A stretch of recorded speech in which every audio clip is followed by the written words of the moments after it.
A 51-year-old Indian origin woman was on Tuesday sentenced to 7 months jail by a Singapore court for duping an Indian man and his father of more than 5,000 Singapore dollars by masquerading as a younger woman on a matchmaking website.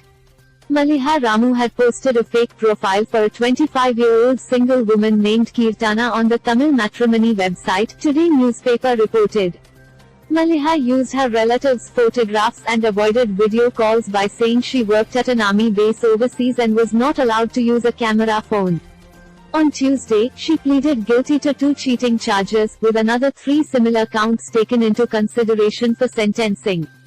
She had already served jail time some 15 years ago for similar offences committed in 2006 and 2007, involving much larger sums of money.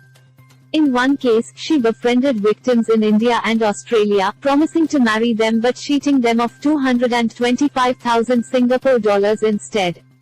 The court heard that at the time of her latest offences, she was widowed and self-employed.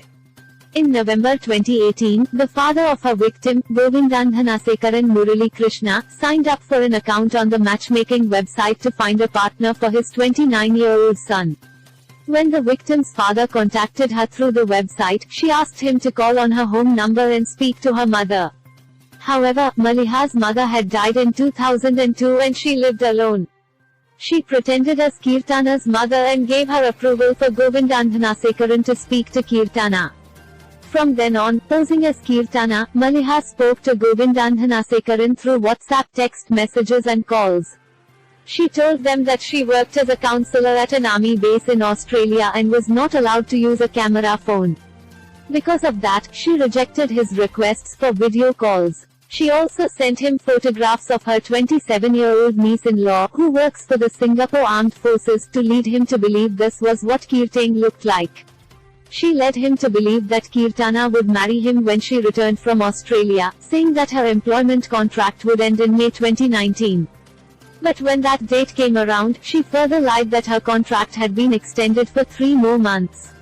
She also said her mother was sick and was in the United States with her brother, so she was unable to discuss their wedding with them. She asked Govindandhanasekaran for money after claiming she needed cash to help her social work clients. From December 2018 to October 2019, he transferred her 4,750 Singapore dollars in total over 4 occasions. She also took over 1,000 Singapore dollars from his father.